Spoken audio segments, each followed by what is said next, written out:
você amiga, você amigo do nosso programa Hora da Prosa. Estamos aqui para mais uma conversa que eu garanto que vai ser muito interessante. Estamos recebendo aqui hoje uma pessoa que é atriz, professora de teatro, ela é cientista social formada pela Universidade de São Paulo, já atuou em vários programas culturais aqui na região do ABC, as prefeituras de São Bernardo, Santo André, e ela vai falar um pouco sobre toda essa sua trajetória. Renata Moré, diga aqui para os nossos internautas, nossos telespectadores, quem é você e o que você andou fazendo por aí. Bom dia. Bom, eu sou uma pessoa que gosta muito da arte. Desde pequena eu sinto que foi um pouco que foi me animando na vida, né?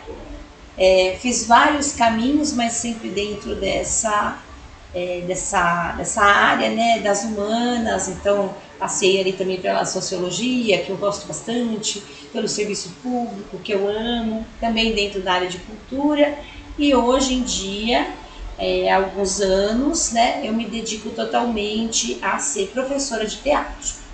Então eu sou professora de teatro da formação de jovens atores e atrizes, né, e também eu trabalho com teatro, com cursos de teatro para criança, pensando no desenvolvimento das crianças. Então isso é o que eu faço hoje. Muito bem. Renata, você quando esteve na Prefeitura de Santo André, você participou da criação de um programa de dança. Isso. Criaram uma escola de dança, uma escola pública de dança. Como é que foi essa experiência e como é que ficou isso depois que você saiu de lá? Bom, o projeto de dança ele já existia ali de alguma forma, ele é anterior ali à minha vinda, né? Tinha outras pessoas que inclusive trabalhavam bastante ali pela dança na cidade. O que a gente fez naquele momento, foi 2005, isso foi muito legal, né? A gente transformou aquele projeto de dança na Escola Livre de Dança.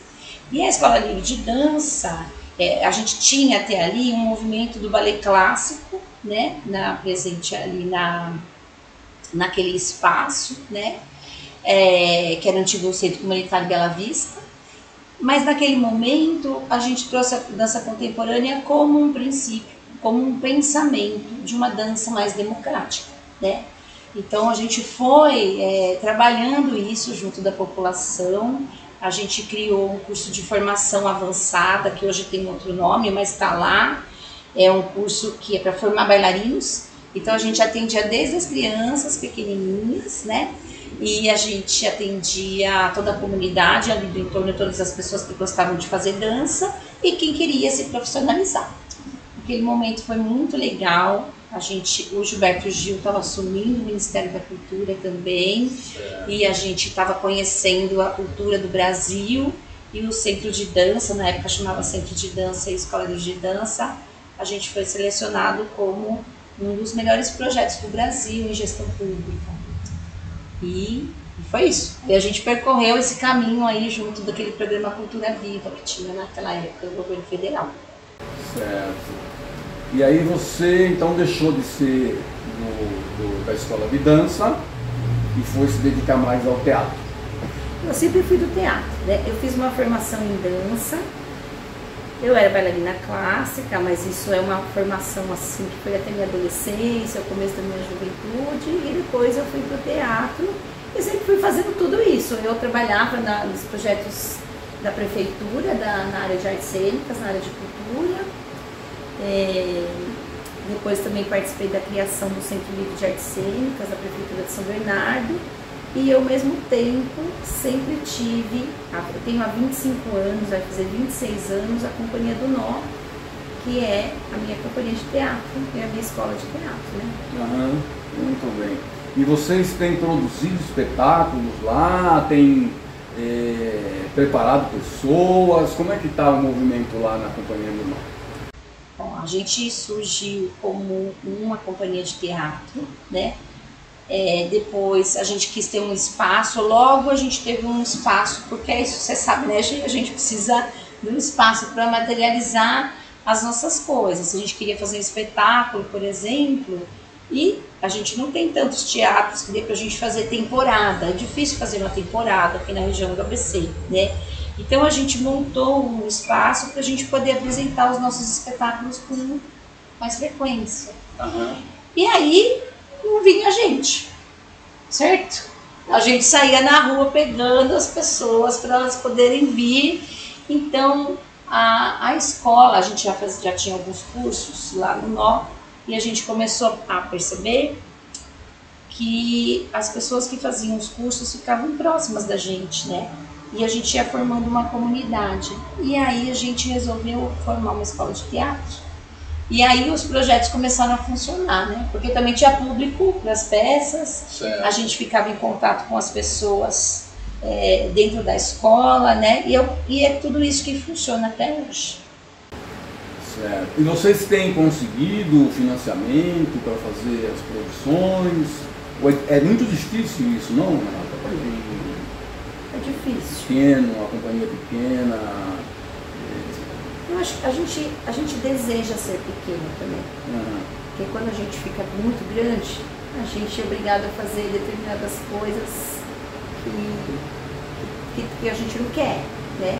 Ou que sai um pouco do nosso controle, né? Certo. Então, a gente deseja exatamente o que a gente faz.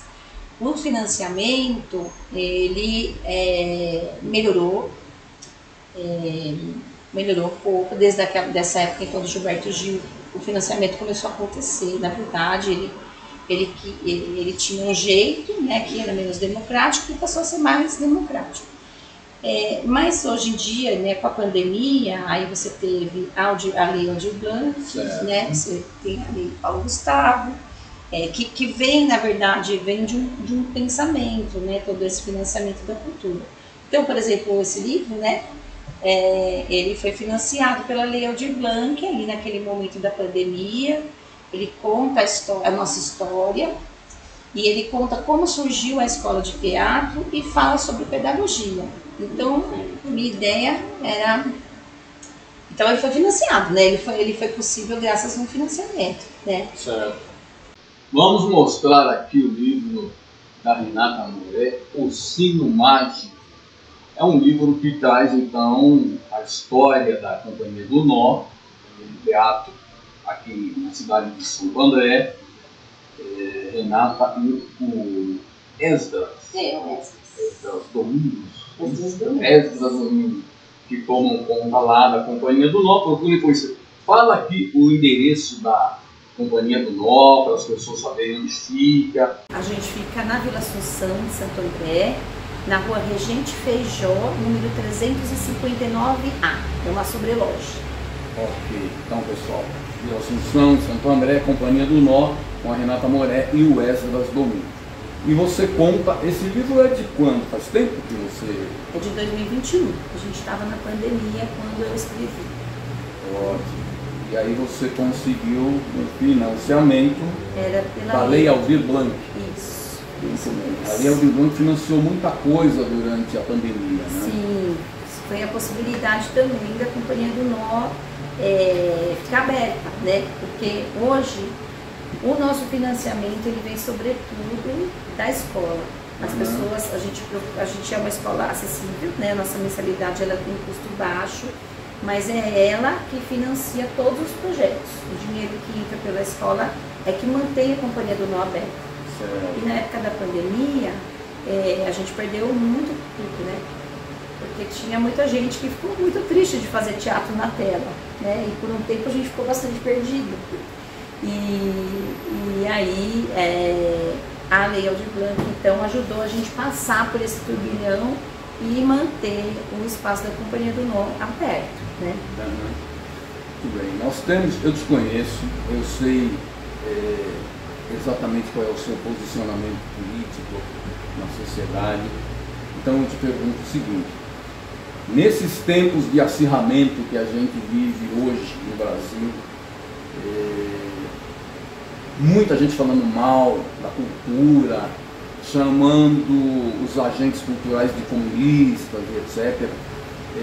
Vocês tiveram algum problema lá no teatro com esse tipo de coisa ou não?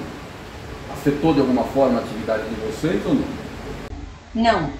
Não, porque eu acho que as pessoas que se aproximam ali da gente, elas já têm um pensamento próximo, viu, Chico? A gente não chegou a ter problema nesse sentido lá, mas em outros âmbitos da vida, sim. Então, naquele momento ali, por exemplo, na eleição de 2018, né, eu posso mostrar aqui também. Eu fiz um espetáculo porque eu não conseguia mais falar com muitas pessoas que eram muito queridas para mim. Eu acho que a gente está vivendo uma grande desinformação, né? Eu percebo que pessoas, né, muito próximas a mim, por exemplo, elas veem canais de informação muito diferentes dos meus e isso é fechado, né? Bom, a gente não conseguia mais conversar, certo? E aí eu fiz um espetáculo que chamava Uma Dança para Partir, não sei se pode ver aqui. Vamos aproximar um pouco aqui. E aí era para fazer frente, né, a esse momento, né? Eu acho que, embora eu tenha um posicionamento político à esquerda, né? Eu penso que a gente precisa buscar uma coisa boa para todos, e todos incluem todos, né? E isso é uma coisa que o teatro pode fazer, que a gente faz dentro das nossas aulas, a gente forma isso o tempo inteiro. Então, embora a gente nunca tenha tido um problema específico lá, a gente forma o senso de coletividade, a gente forma trabalhar em grupo, a gente forma pertencimento o tempo inteiro, enquanto a gente está fazendo teatro, desde as crianças até os mais velhos. Bom, você sabe que a gente tem uma editora aqui, a editora Pouco Acesso, né? A gente trabalha com autores populares, desconhecidos do grande público, e a gente tem enfrentado muitos problemas. É muito difícil você se estabelecer produzindo qualquer tipo de cultura, né? Eu imagino que para vocês que têm um teatro, isso também deve ser uma luta constante, né? Não é fácil viver de cultura no Brasil.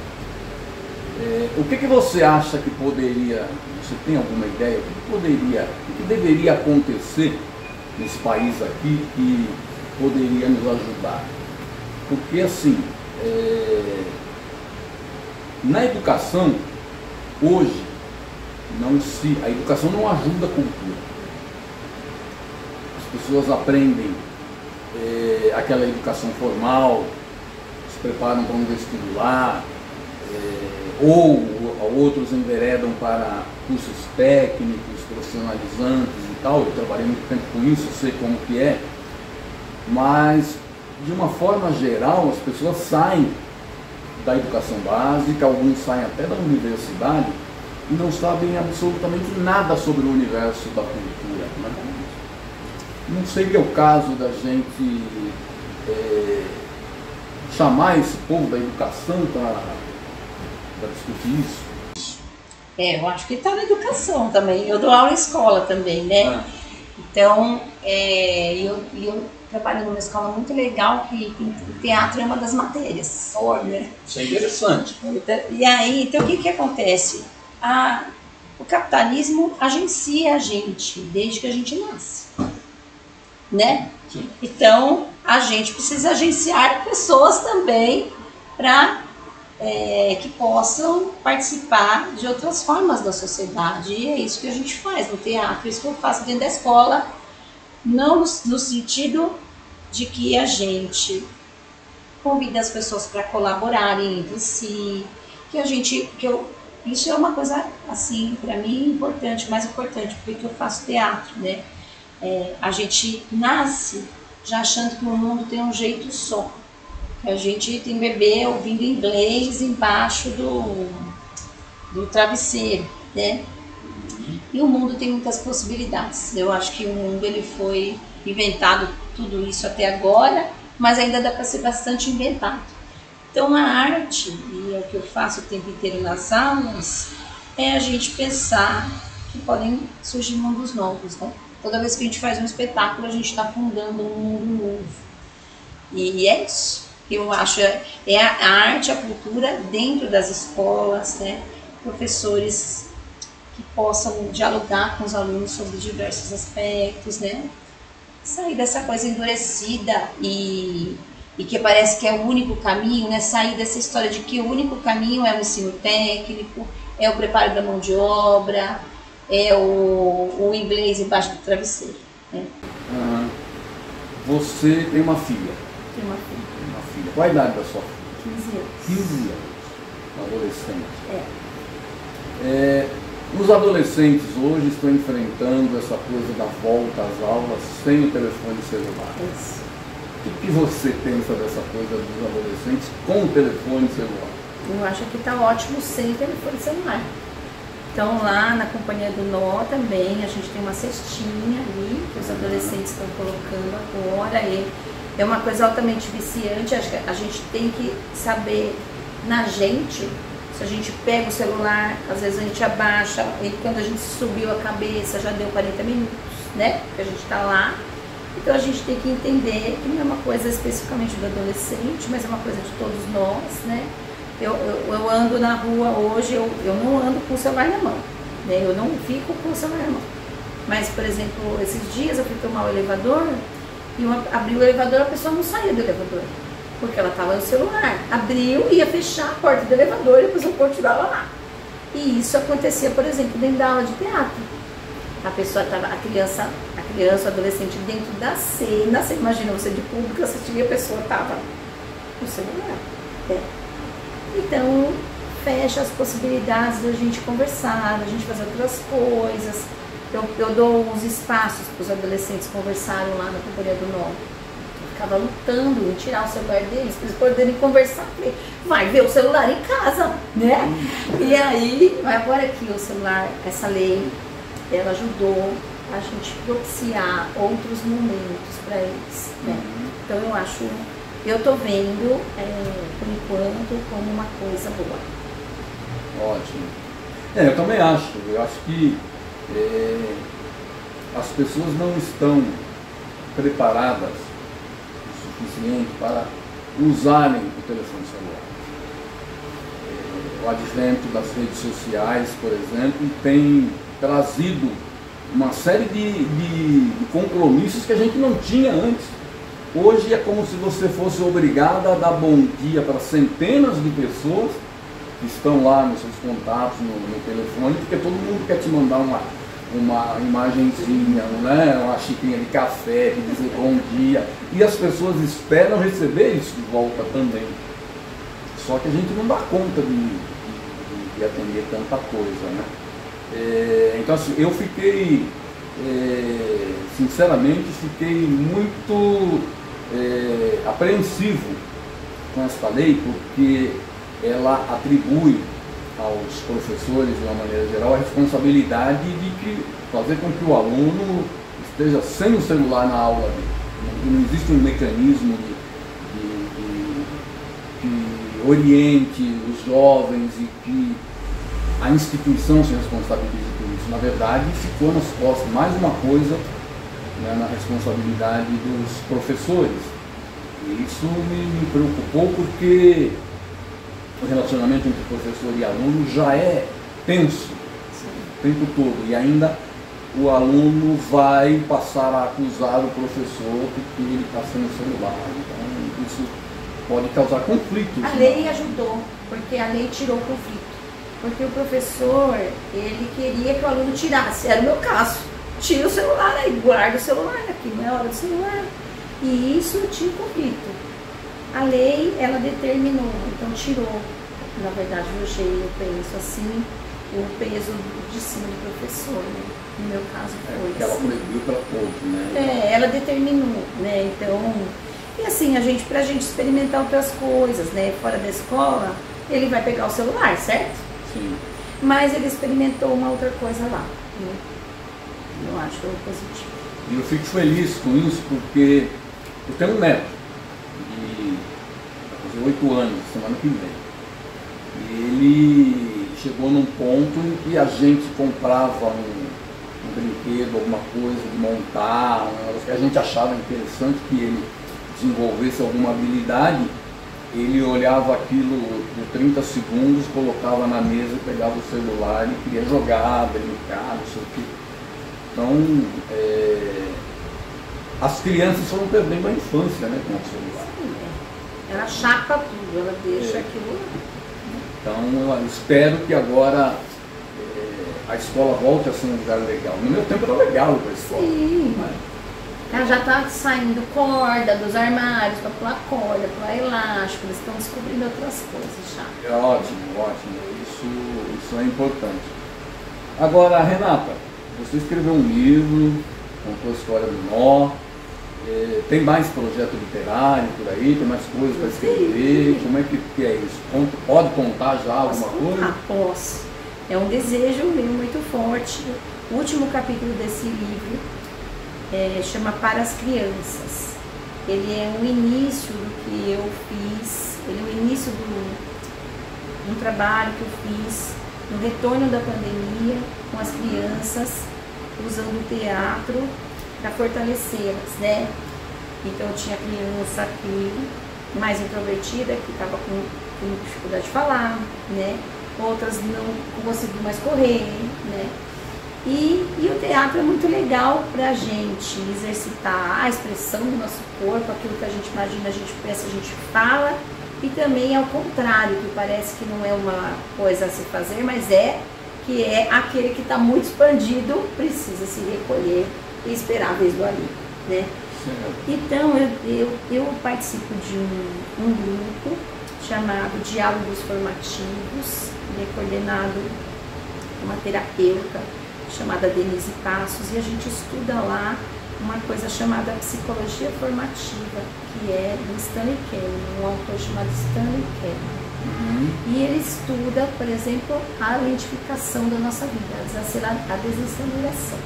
Ele falaria um monte, ele morreu não faz muito tempo, mas falaria um monte de coisa sobre o celular, por exemplo, né? Então, eu venho integrando a psicologia formativa com o teatro para ajudar as crianças, e hoje eu tenho um trabalho construído nesse sentido, e ele já dá um livro, né? Sustentar e escrever, e se chama O Teatro e a Natureza das Crianças, o próximo livro. Muito bem, então aguardemos aí que vem livro, mais livros escritos por Renata Moré. Gravem este nome, Renata Moré. Nós vamos querer saber quando sair essa nova publicação. Ok? Renata, todas as pessoas que passam por aqui, a gente pede para que façam alguma reflexão, que deixem algum recado, alguma mensagem para o nosso público, que a maioria é jovem. Então, para que você diga alguma coisa para esses jovens, uma coisa positiva, o que você espera desse mundo. Tem gente que acha que hoje é muito melhor do que há 20 anos ou 30, tem gente que vem aqui falar, nós estamos vivendo uma situação caótica, o mundo está perdido, enfim. O que você fala para a juventude sobre esse mundo que nós estamos vivendo? Eu acho que o mundo antigo era melhor. Essa é uma grande discussão, mas eu acho, porque um dos grandes temas para mim é a questão da aceleração mesmo. Quando a gente acelera, né? Isso é uma coisa que eu aprendi lá com a Denise na psicologia formativa. Quando a gente acelera, a gente perde a capacidade de reflexão. Muito rápido, pouco reflexivo. Então, o que eu tenho para dizer, eu acho que a gente hoje tem muitas possibilidades, a gente tem um mundo muito acelerado. Eu acho que sempre a gente pode esperar um pouquinho e ficar perto do nosso coração para tomar as nossas decisões. Isso não, a inteligência artificial não vai conseguir fazer isso, mas nós vamos sempre poder fazer, que é ficar perto da gente mesmo, do nosso coração, para poder tomar as decisões, né, que a gente tem que tomar na vida. Numa velocidade grande, se você ficar longe de você não vai conseguir, você vai decidir coisas que talvez você não queira de verdade, né? Então é isso que eu tenho para falar para os jovens, para fazer esse esforço de ficar perto de si. Ficar perto de si realmente é uma reflexão interessante. Ainda mais no momento em que a gente vive antenado com todo mundo, com tudo que acontece de muito longe, né, da gente. Faz muito sentido isso, Renata. Não é legal? Atenção, pessoal, vamos... É o meu exercício, né? Vamos nos concentrar em nós mesmos um pouco, né? Cuidar um pouco mais cada um de si mesmo. Para poder pensar no fora e como agir fora, inclusive, né? Como agir fora. Exato. Renata, é o seguinte, nosso tempo se aproxima do final. Eu quero já te adiantar que foi um grande prazer receber você aqui. Eu quero dizer que Hora da Prosa, nossas câmeras, nossos microfones estão abertos para quando você quiser voltar, quando tiver que falar de um novo livro, quando for lançar algum trabalho lá na Companhia do Nó, certo? Aproveito também para mandar um abraço para o Esdras, que por muito tempo que eu não vejo. Aliás, é uma pessoa que a gente vai colocar na lista para... Ele vai gostar de vir. Para trazê-lo aqui também para participar do Hora da Prosa. Enfim, gente, mais uma vez aqui, ó, o Sino Mágico. Quem quiser comprar o Sino Mágico, como faz? Pode ir lá na Companhia do Nó. A gente não vende esse livro. Esse livro eu estou distribuindo mesmo, porque foi assim o combinado da Lei Aldir Blanc, né? Então a minha ideia mesmo com o Sino Mágico era poder contar essas coisas que eu estou dizendo para você, para mais pessoas. Então, perfeito. É isso. As pessoas então, gente, conhecem. olha, o Sino Mágico está disponível lá na Companhia do Nó, o livro da nossa amiga Renata Morelli. Quem quiser, passa lá, conhece a Companhia do Nó e ganha o Sino Mágico da Renata Morelli. É isso mesmo. Certo? Queria agradecer também, Gê. Foi muito bom te ver de novo, né? Depois de tanto tempo. A gente passou um período juntos aí na vida, trabalhando. E eu estou muito feliz de estar aqui. Fico muito feliz pela iniciativa também da Copa Césio e por essa iniciativa dessa conversa boa aqui que muitas pessoas podem ter com você. Isso, Hora da Prosa. A gente vai ficando por aqui. O Hora da Prosa volta na próxima semana com mais um convidado ou uma convidada, que é sempre uma surpresa para os nossos internautas, nossos telespectadores, mas a gente volta na próxima semana.